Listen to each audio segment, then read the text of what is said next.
In a village nestled between lush green fields and dusty footpaths lived an old woman named Soraya. She was nearly 80, with silver hair neatly tied in a bun, and a smile that seemed untouched by time or sorrow. Her mud brick home stood humbly beneath a large neem tree.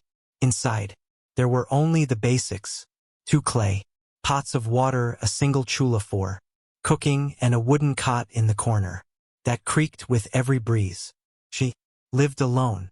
Her husband had died 3 decades ago, and her only son had gone to the city in search of work and never came back. The villagers often whispered, "Oh, Soraya, alone, forgotten," and yet she smiles like she carries no weight at all. That summer, Tanya, a 20-year-old girl from Mumbai, arrived in the village to visit her grandfather. Tanya was broken from within. She'd failed her medical entrance exam. Her best friend had betrayed her trust, and her parents constantly compared her to others. Every evening, she sat alone, defeated and numb, silently questioning, "Why is life so cruel to me?" One morning, as Tanya walked past the neem tree, she saw Soraya feeding leftover rice to the birds and humming an old tune gently. Her eyes sparkled with peace, and she smiled at every passer-by, even the ones who ignored her. Intrigued, Tanya watched this ritual for days. Finally, one quiet evening, unable to contain her curiosity, Tanya approached her. "Grandmother, can I sit with you for a while?" she asked, hesitantly. Soraya's face lit up. "Course, dear, come. The neem tree gives the best shade." At this hour, they sat in silence for a moment. Tanya finally spoke. "Grandmother, you have no one. You've been through so much, and yet you smile, like your heart has never broken." "How?" Soraya chuckled softly. "A child was not born with this smile. Came after many storms. Would you like to hear my story?" Tanya nodded, eyes wide. "When I was your age, I married a gentle man. We had nothing but love. Our son was our joy. But fate has its way. One winter, my husband fell ill. There was no hospital nearby, and I had no money for help. He died in my arms, whispering, 'Stay strong, Soraya.' Wanted to die with him, but I lived for my son. I cleaned homes, washed clothes, even begged at times just to feed him and send him to school. Years passed. He got a job in the city and left. I waited for his letters, his calls, but they stopped. He married, and perhaps forgot I exist." Tanya gasped. "You never went to find him?" "I did once," Sarah said, her eyes distant. "He had a new life, a family.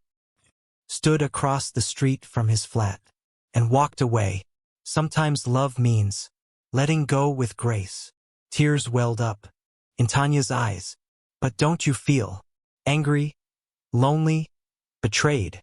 Soraya smiled.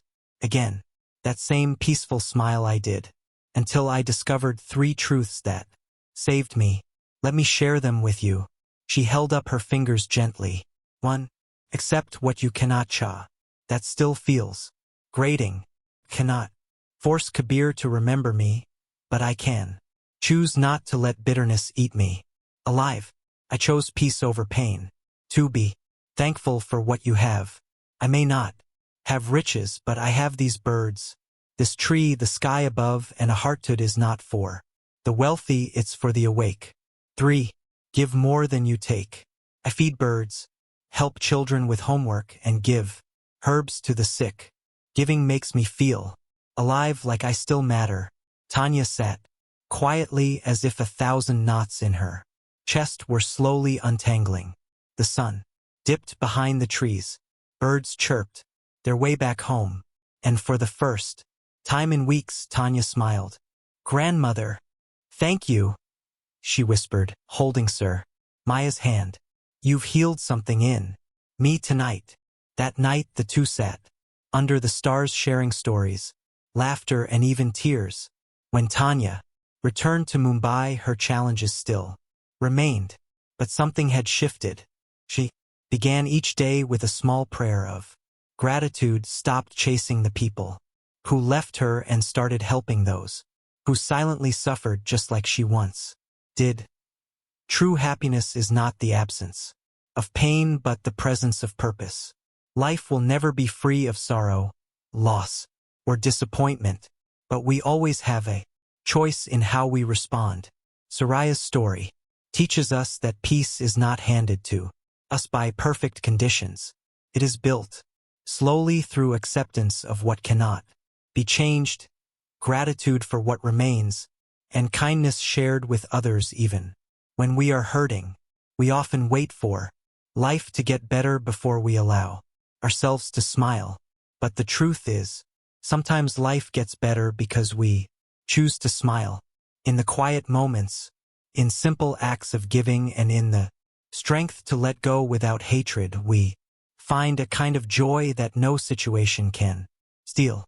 Choose that joy, not because life is easy, but because your heart deserves peace.